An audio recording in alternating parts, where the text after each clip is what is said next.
social history brought vividly to life in a brand new series now on BBC Two, as Michael Mosley sets the scene for a revealing experiment. 150 years ago, Victorian Britain became the world's first industrial superpower. And as the country thrived, London, the beating heart of empire, became the world's richest city. But just as it is now, Victorian London was a city divided by extremes of wealth and want. This is the story of one poor community living in London's East End. In the heart of modern Stratford, a Victorian slum has been recreated, and a group of 21st century people are moving in. Absolutely awful. I'm just a bit dumbstruck. Like the original slum dwellers, they'll have to work to keep a roof over their heads. It's absolutely shattering. Hey, pretty tatty! And put food on the table. I'm starving. That's what's making me a bit emotional, to be honest. They'll explore the lives of their own East End ancestors. I needed to be here. I need to find these people. I wish they could be here to see me do this. Discover the history of their trades. So this is a workshop, yeah? And experience firsthand what life was like. You will call me Mum. For those at the bottom of the economic pile. If they were disabled, they couldn't do it, they didn't eat. They didn't eat, they died. They'll live through 5 decades of turbulent history. Look at the newspaper! From the 1860s, when the poor knew their place. It's just another nail in the coffin. You might as well be dead. Through depressions. How many people have to live like this all their life? Revolutions. I am proud to be an East End suffragette. And seismic social change. Jelly! The Irish are moving up. To the turn of the century. Death of the Queen. When the people who powered Britain's industrial success finally found their voice. The poor will not be trodden on. Power to the people. And the foundations were laid for lasting change. Victory! This is the story of how 250,000 slum dwellers in the East End changed our attitude to poverty forever. This is The Slum.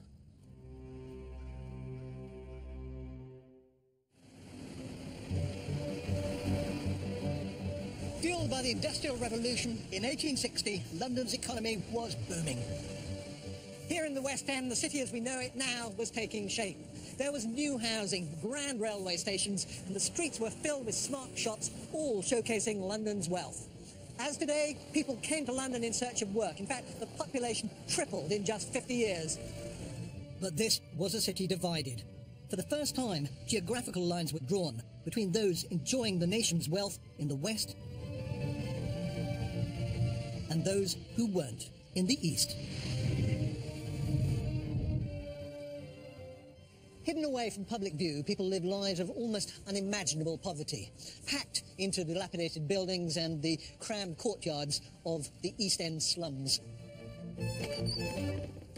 This was the industrial heart of the city. The air here would have been heavily polluted by the tanneries and by the gasworks. But despite that, people came from all over, desperately in search of work. The 3 miles between Aldgate and Bow held one of the highest concentrations of working poor in Britain. This was the underbelly of the Industrial Revolution. This corner of modern Stratford, a stone's throw from the Olympic Park, has been taken back to the 1860s. The slum was a microcosm, a mixture of skilled, semi-skilled and unskilled workers, all living together in tumble-down terraces and tenements. Recreated from historical accounts of slums, like the notorious, deprived Old Nickel in Shoreditch, this tenement building typifies the abject poverty which was rife in Victorian cities just over a century ago. From the smallest, barest rooms at the top of the building to larger, more expensive dwellings at the bottom, people got by with a bare minimum. The courtyard houses a single communal water pump, a stove, and shared privies. There are businesses here too, a lodging house known as the Doss House for those who couldn't afford to rent a room, and a small shop, the lifeblood of the slum community. Now, a new group of residents are moving in to bring the forgotten world of the Victorian poor back to life. Oh, it looks like a dungeon. First to arrive is the Potter family. Wow. Oh God, How dirty it is. So do you think you can live in this? No. Do you think you've got a choice? No. The Potters are a close-knit clan from Derby. Mum Alison lives around the corner from Grandad Graham and Grandma Heather. Heather's ancestors are from Bethnal Green in London's East End. All my life I felt that my roots were not in Derby. A couple of years ago I started to search my ancestry, but it's more than just getting dates and names and numbers. I want to go back and I want to know the people. I want to do it for Nan because it's like very, very important to her and it will help her learn more about our Victorian ancestors. This is it. Oh my goodness. Like many Victorian East Enders, Heather's ancestors were unskilled workers who could only afford basic accommodation. Another bed. The family of 5 will live in just one room. They have 2 beds, a table and chair, and little else. But even housing this austere would have cost a Victorian labourer over 1/3 of their weekly wage. If we have this bed, Right, yep. would you and the girls be okay with that one? Yeah. How are you going to sleep, though? Because there's 3 of you, isn't there? Oh, we'll work it out You between can go in us. the won't middle. we? Yeah. What do you think? I'm just a bit dumbstruck, I think. I just think it's very sad that people had to live like this. It's a bit bleak, isn't it? Yeah, very bleak. As well as unskilled workers, the East End was also home to many who had a trade. Moving into one of the larger dwellings downstairs is the Howarth family.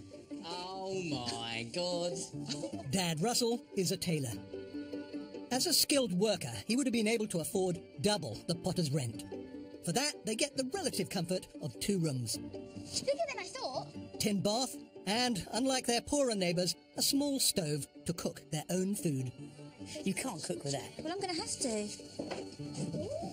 Look at the filth on it. I know. The filth on the walls. I just can't get my head around this is our home now. For some, like the Howarths, the slums provided an opportunity of sorts. They had the skills and the means to make money. Others weren't so lucky. Wow. The slums were home to thousands of lone parents, usually widowed or abandoned women, with nowhere else to go. What do you think, Sandy? What's this? That's just our bedding, I think. It's so dirty. Shazida and her twins may be moving into the smallest room. But even so, finding the rent on one income will be tough. Very basic, isn't it? Very basic. How many people have to live like this all their life? In the 1860s, 90% of Victorians rented their homes. Now, if you were poor, you moved to an area like the East End, where you would rent a room rather than a whole house. The one advantage of living in an area like this is you didn't have to provide proof of employment or good character, as you would have had to do elsewhere. The slums drew people from the fringes of society. Low-paid workers, immigrants, even fallen aristocrats. Driven to the East End by hard times. Poverty and misfortune sent people here by the thousand. There were very few safety nets. This was a time before welfare benefits, the NHS, or the minimum wage. The poorest of all couldn't even afford to rent their own room. Some paid to sleep in other people's beds. Others opted for the doss house. In 1860, 50,000 people had no option but to pay 4p a night to sleep in rows of what were known as coffin beds. In charge of this doss house is 39-year-old Andy Gardner from Oxfordshire. It looks like Victorian flats pack. Most slums were owned by absent landlords who employed local men like Andy to run the doss house and collect rent from the other tenants. Oh dear me. That's one way of ingratiating myself with the group, isn't it? Hi guys, nice to meet you. Give me your money. Or I'm going to kick you out your room. As rent collector, Andy gets free accommodation. Here we are then. But he'll need an income from the doss house or find other work to pay for food. There's not a lot here. I've got something to keep warm, got somewhere to sit down and eat, somewhere to wash, somewhere to sleep. I mean, this is a lap of luxury, really, compared to the doss house. The residents are exploring their new surroundings. Oh, look at the mud everywhere. Lovely, I love it. Lovely. I love it. Hello. Hi. And meeting their neighbours. What's your room like? Bigger or smaller? It's a lot smaller. I think it's half of this size. Yeah. Welcome. I'm your local rent man. Are you?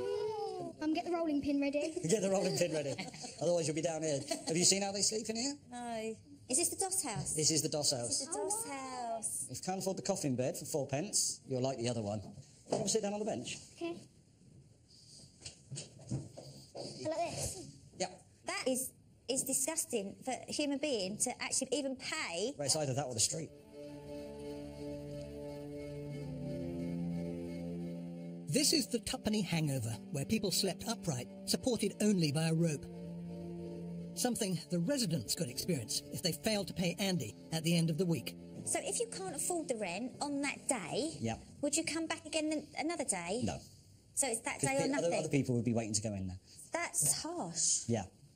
Very. Really harsh. Extremely harsh. We've come to work then, won't you? Right, you need to work really hard. And you can't get us into debt. No.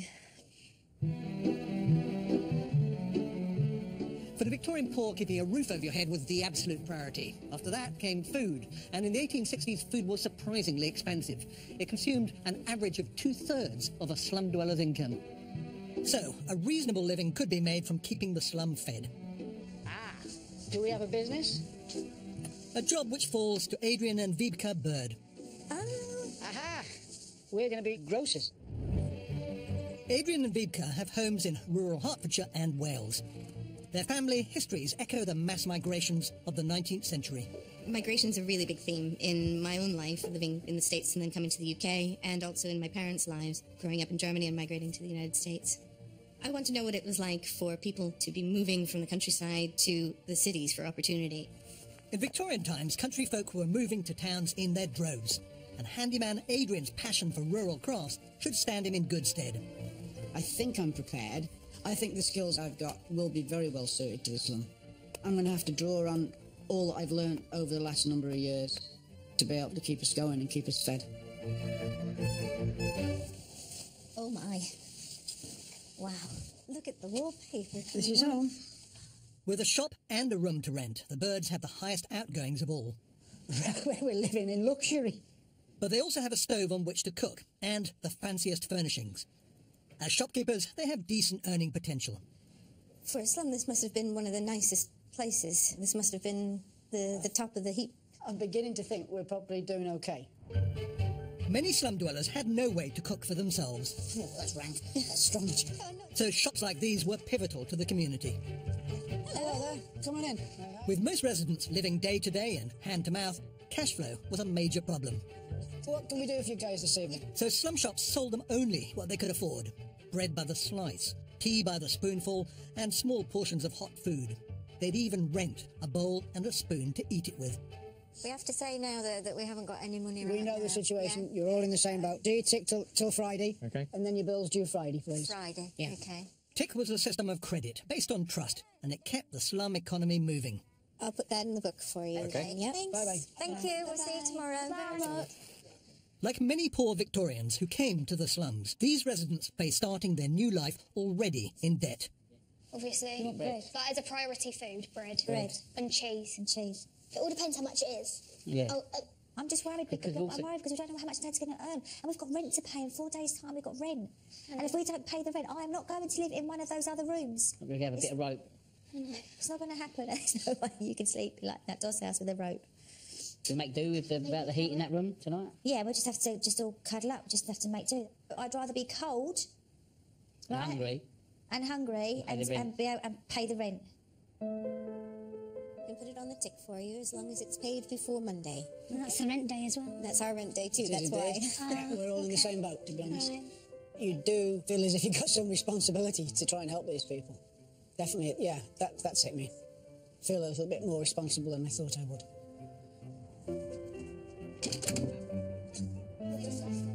We decided not to have a fire because we didn't want to run up too much debt straight away. It feels scary that you feel like you're in debt before you even get anywhere, you know, before you do anything. We're already in debt. In 1860, London was a modern metropolis with a booming population, but there was little sympathy for those who were struggling. Poverty was seen as part of the natural order of things. You were either born poor or you fell into poverty because of your own moral failings. If you were poor, you simply had to work harder or endure.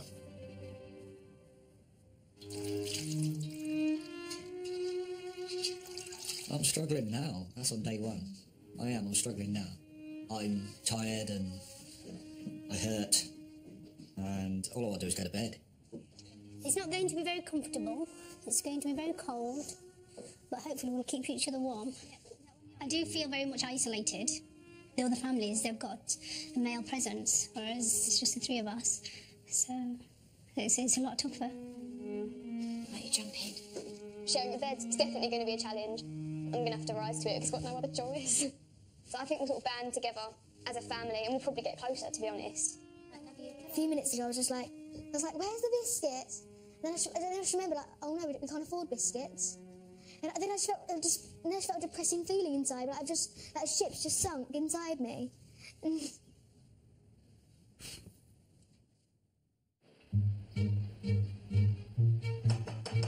Come on, you three. What do you get? Time to get up. It's their first morning in the slum. Oh, you all right? And with rent day already fast approaching, I'm going to go and find some work. Okay. everyone has the same priority. See you later. Chop. Bye. See you, girls. Goodbye, Grandad. Bye. Good luck. New arrivals had to find work fast. It was the only way to keep a roof over your head and provide for your family. The money they earn and the money they spend is based on Victorian wages and prices, converted to modern-day money, so they can get a feeling for a Victorian cost of living. As man of the house, 59-year-old Graham would have been expected to provide for his family. In the 1860s, Britain produced half the world's iron and cotton cloth, and 2/3 of its coal. The economy had made a seismic shift from rural to urban. People poured into London, Glasgow, Manchester, booming industrial hubs powered by an army of unskilled workers. In the East End of London alone, the 1861 census lists more than 10,000 men as general labourers. The work paid well, enough to keep a family warm and fed. But just as it is for some of today's zero-hour workers, there was no guarantee of work from one day to the next. I am feeling the pressure. Without me earning the money, there'll be no food for the girls, my wife and my daughter. Graham has a day of work at a local bell foundry. Here, church bells are made as they have been for the last 500 years, with every part of the process still done by hand. This is your first job. Dig these two corners out. Okay. Use the crowbar to dig out the bricks. Don't break any of the bricks. Remove all the sand off the surface of the bell, because we tune the bells, and anything that's left will make the tools go blunt. Okay. All right? Yep. I'll leave you to it. Okay. In the 21st century, Graham is retired from his job in a carpet shop. But for the Victorian poor, there was no such thing as retirement. It is going to be a hard day of labour, but, you know, we need money. Without this wage, we can do nothing. You know, we've got to use it to pay the rent and pay the shop, because we've already got debt there, so it's hard work, but we'll do it. In the slums, having an able body was a clear advantage. Andy, hello. Got a few bits and pieces here? In 2004, Andy, a professional golfer, had his right leg amputated below the knee. This is my specialist leg. This is what I use to compete and play all over Europe. So, I mean, this leg is really high-tech, really comfortable. I mean, have a feel. Thing of beauty. It is a thing of beauty. Yeah. Andy wants to get a better understanding of what life would have been like for Victorians with a disability like his. This really is the Rolls-Royce of artificial legs of that time. Yeah, I mean, you can certainly see the craftsmanship that's gone into it. These high-tech legs would have cost 20 Victorian pounds in 1860, equivalent to more than 2 years' rent in the slums. Somebody in your circumstances could not remotely have afforded to buy this. In Victorian times, you could have your leg cut off free of charge, but they wouldn't actually provide you with anything. Disability was more common and visible in Victorian society than it is today. Poorly regulated factories and docks were crammed with dangerous machinery, and injuries accounted for many amputations. Without x-rays or antibiotics, there was only a 50-50 chance of surviving surgery. And afterwards, most poor amputees had to make do with crutches or the most basic wooden leg. What kind of got you interested in this in the first place? Just to see how somebody in my situation would have actually coped back then, what they had available, what they didn't have available, I think is... This is the sort of thing they had available if you didn't have a lot of money? Yes, indeed. It doesn't look very comfortable, does it? Since you expressed an interest in actually trying one of these authentic ones, we got something which is kind of as close to authentic as we can make it, but which actually won't be too uncomfortable. Okay. So this is kind of a modern version of an old classic. Do you want to give it a go and see? I would love to give it a go. Okay. It's the same shape as a Victorian peg leg, but this one's fiberglass and specially designed for Andy's stump. What do you reckon then? The cup is comfortable. For a Victorian, obviously, that would have been absolutely hideous. The fit would have been Yeah. terrible. The thing they used to do, because it fitted so badly, effectively, was they used to use turpentine Okay. to harden the skin. Have you heard of that? No, I hadn't heard of that. No, Can you but imagine rubbing turpentine That on really your- doesn't sound pleasant at all. No. I guess if you've got a wooden thing there, you want as much sort of protection and padding and whatever else you can get. So it's not uncomfortable. No, not uncomfortable It's at just all. weird. It's just weird and unstable. Yeah. I don't have a foot. Obviously, you use your foot to push off. Yeah. So I get no return from a foot. The whole point of doing this is to really see what it would have been like for myself in this time. Yeah. And this is the way to do it, isn't it? This is lesson number one. Lesson number one. It's not easy. Right. Next door, with Graham out at work, Heather and Alison Potter are learning what they would be doing in the 1860s to help make ends meet. Do you put quite a lot of glue on? I don't think I've put enough glue on. Slum rooms weren't just where people lived. These were the unofficial workshops of the city. Everything from buttonholes to billiard balls were made in people's rooms. This had its advantages for families like the Potters. Because though it was frowned upon for married women to go out to work, they could supplement their income from home. Which bit are you doing? The drawer or the box? I think it's the box. In 1861, Bryant and May opened a match factory in nearby Bow. It quickly became the largest employer of casual female labour in the area. As well as factory workers, it also employed women to assemble matchboxes in their own homes. Called piecework, often whole families would get involved. Heather's great-grandmother Annie was a matchbox maker, and she would have been expected to make up to 1,000 boxes a day. It overwhelms me a bit at the moment because half of me sees this and then in my head I have how I live now. I mean, I'd probably be sat on the settee reading a Kindle halfway through the morning. They must have just been real tough women. You know, fighters. They had to be, didn't they, to survive for themselves and for the children and families, really. For single mothers with children to look after and fewer opportunities to earn, it's estimated that up to 1 in 12 Victorian women turned to prostitution. Piecework would have been one of the only ways to make an honest living.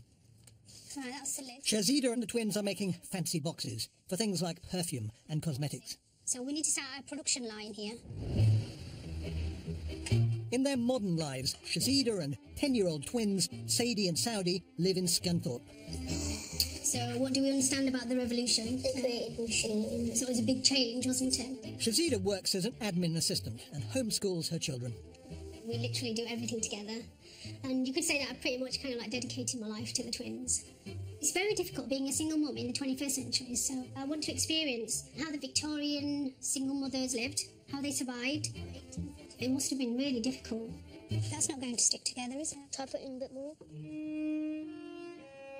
In 1860, there were pieceworkers on every street in London's East End. A boxmaker would have worked a 16-hour day and been paid enough to buy a loaf of bread. It wasn't only women who worked from home. Although his rent is covered with no one in the doss house, Andy needs an income to pay for food.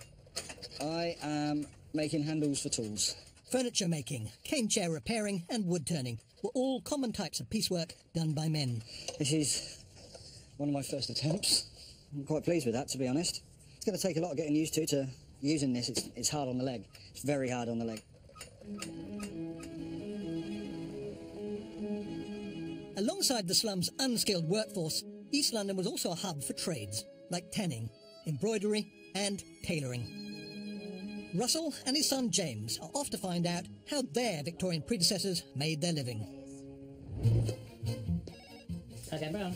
A bespoke tailor of high-end suits, I'm getting smaller. Smaller. Russell works in the heart of the City of London.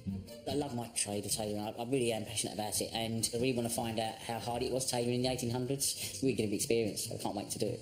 The family live in Essex, where Mum Mandy combines a part-time job in human resources with looking after children, James and Rebecca. I would like to say, like, yeah, we spend loads of time together as a family, but when you think about it, we don't. So I just love to spend more time together, you know what I mean? Mandy's from a long line of Jewish tailors, and her family history is firmly rooted in the East End. For me, it's just about understanding how the Victorians lived, how our ancestors lived. I really want to understand their struggles and spending proper time with Russell and the children and seeing how we cope. Yes, or not, or not, as the case may be, yeah. Hello, nice to meet you. Dr. Vivian Richmond is an expert in the Victorian textile trades. This is Petticoat Lane. This is the heart of the rag trade. Home to a street market since the 17th century, Petticoat Lane is where generations of tailors have bought their raw materials. While West End tailors worked with expensive fabrics, new clothes would have been alien to the East End poor. So you're now in the rag trade, and your job will be to take these clothes away and make them into something else, or to mend them. This stuff here, these waistcoats, they'd be made into cloth caps. Down here we have some trousers. They don't look savable to me. You're going for practicality, not aesthetics here. It's just shocked. I thought I'd be doing more technical stuff, more making stuff, or altering stuff. The difficulty for Jewish tailors was that in their home countries, they were very often highly trained, highly skilled, but they arrive in England with nothing, literally nothing, many of them. And so they're going to be right down the bottom of the pile, and hence doing this kind of translating work and transformatory work with clothing. By the 1860s, around 20,000 Jewish people lived in London, with more arriving from Europe all the time. Almost half made their living through tailoring. Shocked. Really shocked. I'll be given a bunch of rags, trying to turn into something to buy. I'm like horrified.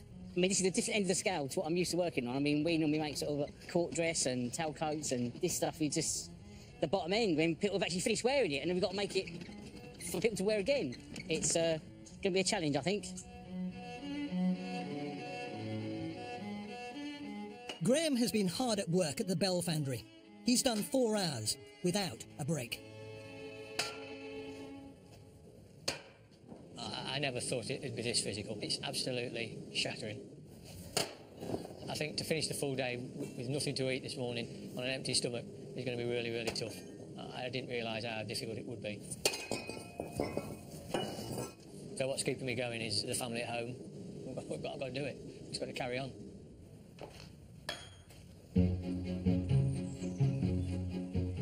Man, the last lot. Can we divide up the stuff into what's got to be done? I was just going to say, that's Trousers. what I've just been doing.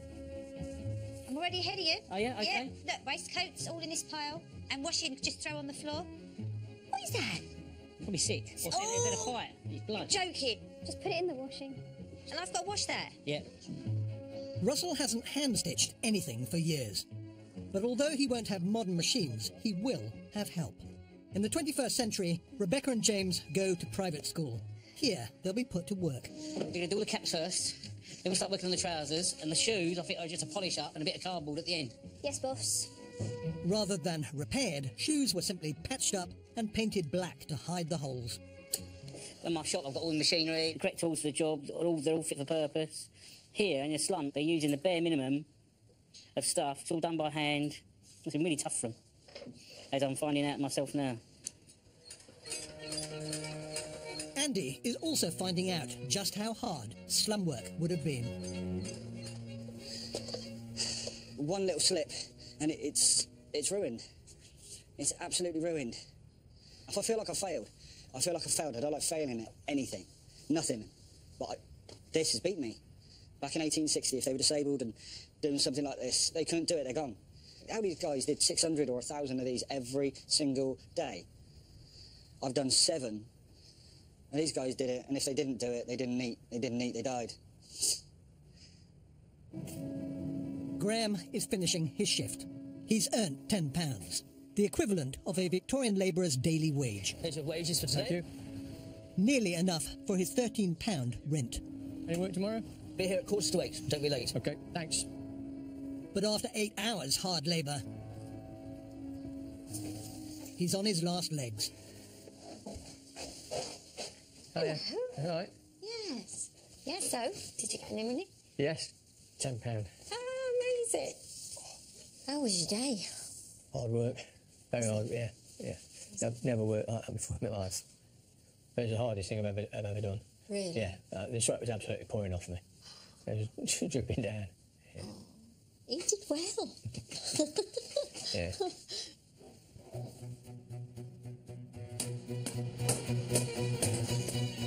everyone else, slum life is in full swing. Life in a Victorian slum was undoubtedly harsh, but it wasn't all doom and gloom. Teeming with people. It was noisy, filthy, and smelly. Humans and animals lived cheek by jowl. Every room and yard was used for work. The birds are making a cheap East End classic, smoked kippers. These were often made in privies, an ideal makeshift smokehouse with the added bonus of disguising the smell of human waste. I was thinking £1.20 a portion. I know, but we don't want to put anything more on tick, you see. No. OK, then. Till after market. No. And I don't like kippers. He doesn't like kippers. Oh, Shaz, how's it going, all right? Yeah. We were going to do a kipper, if you wanted one. All right, yeah, you can put me down. Thank you. Okie dokie, no problem. I'll see you later. Shaz wants to put £1.20 on the tick for one dinner. Yeah. And she's sure she wants that. Yeah. And you want to take that risk? Okay. That's what you want to do. Yeah.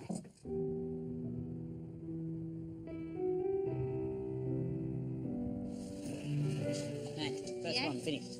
Yay, it's really good. It's brilliant. With no way of earning anything until the weekend market, the House are keeping their debts to a minimum. I'm really hungry right now.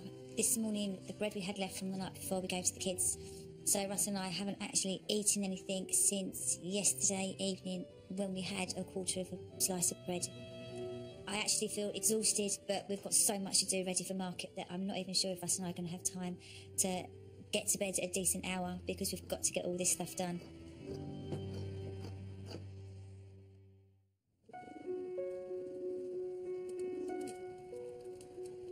You've no idea how good an egg sandwich can taste. I've got a half slice of bread with butter. It is good to eat because I'm hungry.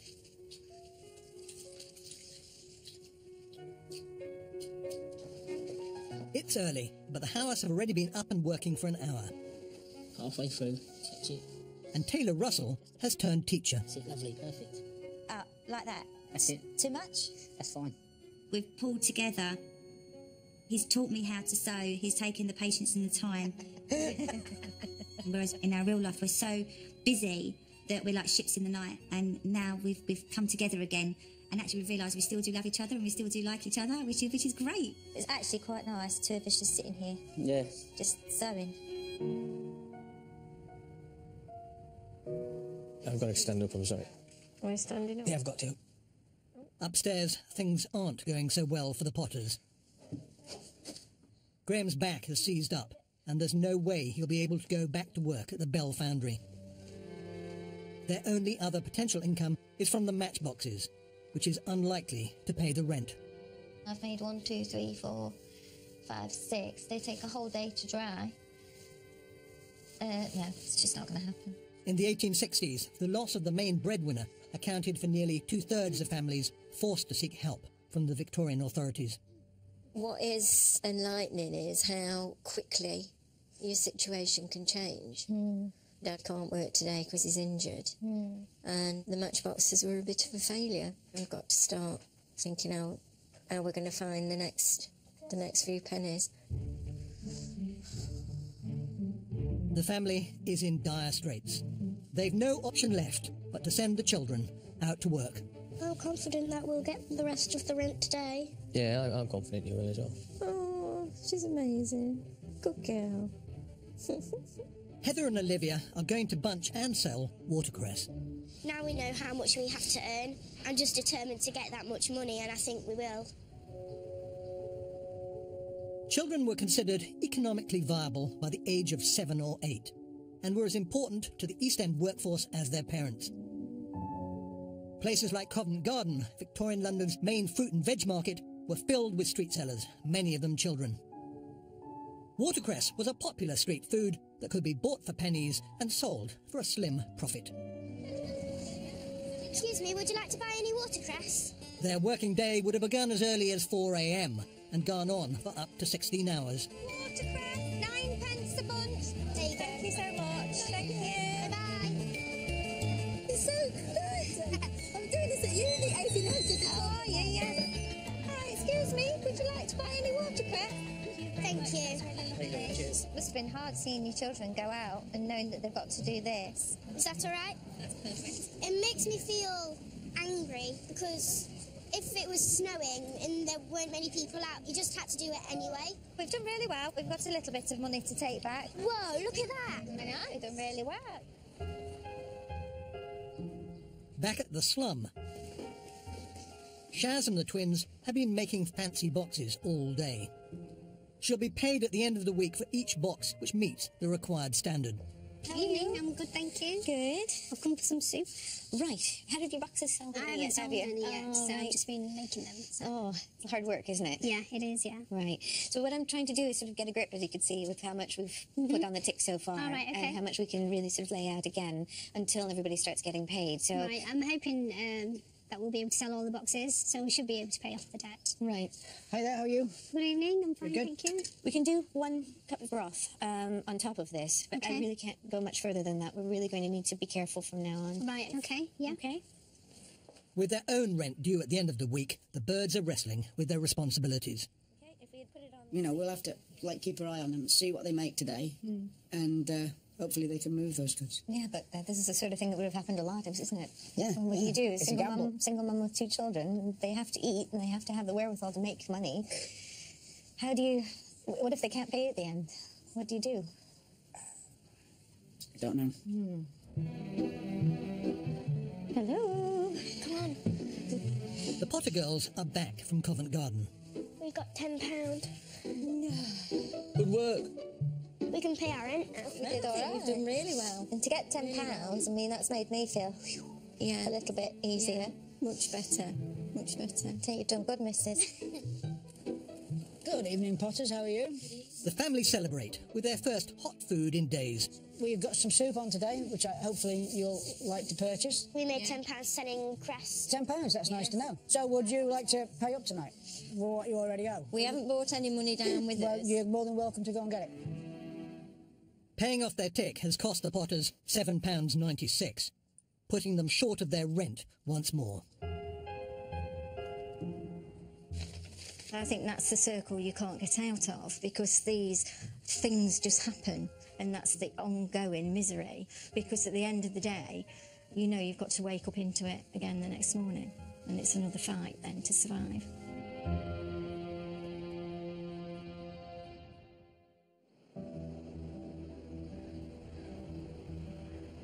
It's market day.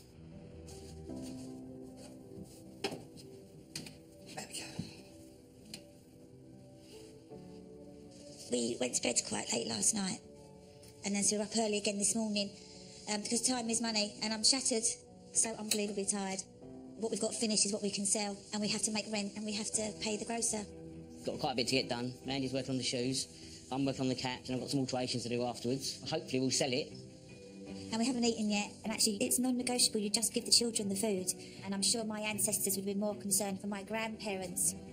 To be fair, they were successful in that because my mum had a very nice life, and I've got a very nice life, so what they sacrificed there to work so hard and install all that has paid off. It's just a shame they're not here to see it, sorry.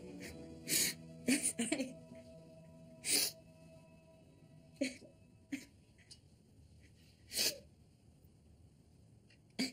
Sorry, that came all of a sudden, sorry.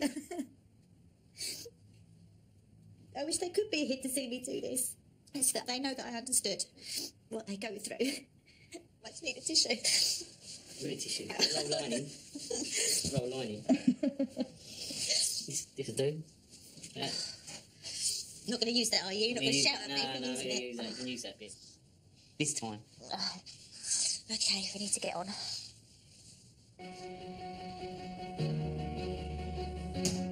Andy's preparing the dot house in the hope he'll soon have paying customers. So far, he's earned nothing, and it's taking its toll. I'm starving. I've got some lunch. What I saved from yesterday, from my sandwich last night. Little bit of fluff. But I don't want to get into too much debt. And that's what's worrying me. That's what's making me a bit emotional, to be honest. Sorry. I really don't know how they survived. This whole experience is massively humbling. When you think you've got it hard and you haven't.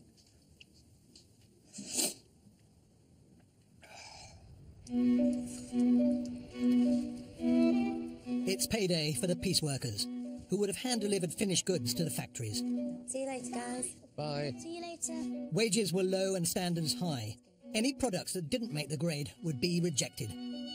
Most of Shaz's boxes weren't up to scratch. She's only made £2. I don't think it will cover my rent, and I don't think I'll be able to pay off my food debt. When I feel really low, it's just really grinding me down now. I couldn't imagine living like this forever. No. It's unlivable. The Potters, too, have been paid the going rate for the 25 matchboxes they did manage to make. You'll never guess how much we got. We got £1. So we got market day today. We've got kippers. We've got kippers. We've got 2 lots of soap. With their customers hard up, even the shopkeepers are feeling the pinch. It looks like the market is becoming more and more important for us to be able to earn enough to pay our rent. Everybody's being very conservative with what they're buying from us. We haven't sold very much, so that's going to make or break us, I think, at this point.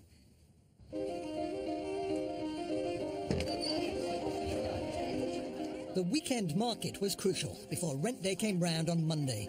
It's 9p for a bunch, or we're selling 4 bunches for 34p. From leftover food to second-hand shoes. These markets were a way to turn any meagre asset into cash. Right, are we on 1 or 2? I'm 2 cabbages. So that's... The birds are trying to shift their surplus stock. This has got tallow in it, yeah, this has got tallow in it. The Potters are hoping to scrape together the rest of their rent from the last of the watercress. It's looking a little bit dry now. Well, these are handmade. How much are you for that? £3.40, thank you. And after a week of hard work, it's been the Howarth's first chance to earn. And I actually iron this with a proper old hot iron. Thank you so much. That's really kind of you. Thank you. These are all hand-stitched, handmade from West Coast. Lovely. I think it's because like East London, you forget it's like with a working class area. Obviously, a lot of people have moved in now, and it's all like up and coming and like trendy, which is what we know of it. And you forget that actually this was how it started. It's just really interesting how they lived and the struggles they had day to day. What amazed me, they've got to think of their rent first before they can eat. Come on, we've got to eat tonight. £3.40. I felt a little bit sad, and it made me think how lucky we are, and we take so much for granted. Bad, yeah. Thank you very much. And good health to you. Thank you. I'm going to haggle you for the price, guys. Cheers, mate. Thank you. Thank you very Cheers. Thanks. Nice. As the market draws to a close, everyone is counting up, ready for tomorrow's reckoning with the rent man. Yes! Rent's paid. I've never been so happy. No, I know. As a family together, achieving something like that is just amazing. It's been immense. It's been absolutely immense. So we've got £33.13. Rent covered. Just. Well done. That is close, though. It is, isn't it? Yeah. It looks quite a bit, doesn't it, there? Yeah, we did really well. 60, 70, 80, 90. Well done, £9.56 we've got. That's brilliant. Well done, you all. Well done. That's excellent. We've had a really good day, haven't we? Yeah. I feel triumphant. What's that mean? Victorious. Oh. Between them, the 5 members of the Potter family have covered their rent. But they're not sure everyone's doing so well. 80, £2.40. Shaz next door. We're not sure about her rent. 60. I'm worried about Shaz, yeah. I really felt for her. I thought she looked really tired and worn out this morning. She looked, yeah. I think it's been really hard for her.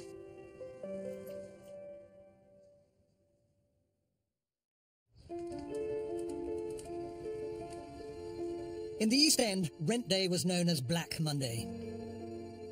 Keeping a roof over your head depended entirely on whether you could settle up. If the slum dwellers failed to pay rent collector Andy, he could evict them from their rooms. It's a horrible feeling to have to say to someone, I'm going to have to take this off you. It's going to be really, really hard. Andy can also earn money by running the doss house, if there's anyone in it. These are just narrow mattresses that I've got filled with straw to use as padding, and then that goes into the coffin beds that I've made. And then people can come and sleep in that if they want for a princely sum of 4p. But I'm hoping they do, because that's where I'm going to make my money. I'm absolutely starving. How we doing, guys? And you act? Possibly your least favourite day of the week? Yes. As the Howards have shown, some could succeed in the slums. They've paid their bill at the shop and their rent. They'll eat something other than bread tonight, and they'll have money left over for the week ahead. Really well done. You deserve it. So there you go. You deserve Thank it. you. Relief, relief, relief. See you later. Cheerio. Cup of tea. See you Bye now. later. First rent paid. First rent paid. How was the day at market for you? It was okay. It was okay. With some customers having paid off their tick and modest sales, the birds scrape together their rent. Perfect. Thank you very much. You counted it all out by your fair hands yourself, have you? Yeah. Perfect. The Potters, too, end their first week just free of debt. All right, take care, guys. See you next Take week. care. Bye-bye. In the 1860s, anyone who failed to pay their rent faced either the dothouse, the workhouse, or the street. Shaz's below-par piecework has left her with almost nothing. Hi. Hello. Okay, so we were looking for £8.16 today. Is that Right. is that going to be okay for you? No, I can pay £2. £2. Yeah. Okay. This puts me in a horrible, horrible position. So one way I can resolve this is to ask you guys to leave and to put you up in the dusthouse. Now, I don't want to do that. I really don't. I mean, obviously, you're nowhere near the rent, and you've got ticking in the shop. If you have money in 2 days, I would like a proportion of that to come back off your rent. And if you're happy to do that, then that's what we'll do. Okay. Okay? Okay. All right, then, thank you. No problems. When I first found out I was going to be the rent collector, it was, what fun. I'm going to go around and take money off these people, and if they ain't got the money, I'm going to kick them out, and I'm running the DOS house. And yeah, it's not like that in real life. That was tough for Shaz. I thought I'd be able to accomplish something, but obviously I've been defeated. I think that's a word by society or the era that I'm living in. It's just I'm just in a vicious circle here. I've not given up just yet. There's still a bit of fight in me left. It's the end of the residents' first week of 19th century slum life. Living here during Victorian times would have been tough and unpredictable. Work was harsh, wages often appallingly low. And yet, as our slum dwellers have shown, somehow people found a way to survive. Being at the top of the pecking order within the slum, I do feel torn between wanting to help people and not help them. Chaz worries me a little bit because we'll probably lose money on her. So all I can say from that is next time I'll try and be a little bit more astute and, I don't know, not give her so much. People in the Victorian East End, you know, they didn't make the choices they did because they wanted to. It was because they had to. You know, and they were faced with life and death choices that we don't get faced with today.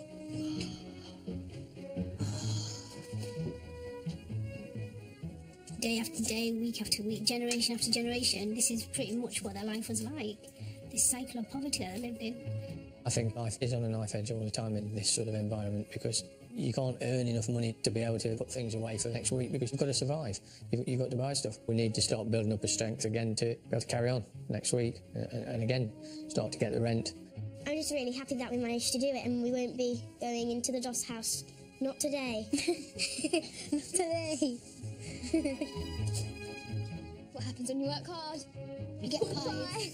Before, your ancestors, they were just names, but now actually living what they went through, it's insane. Like, this is relentless. And you have to be so resilient to do this, and they must have been the strongest people out there. The slum, it looks miserable, it stinks, it's everything you could put, everything you imagine is the slum. What you can't see is the sense of happiness and community that's here. We're just together, all of us together. It's great.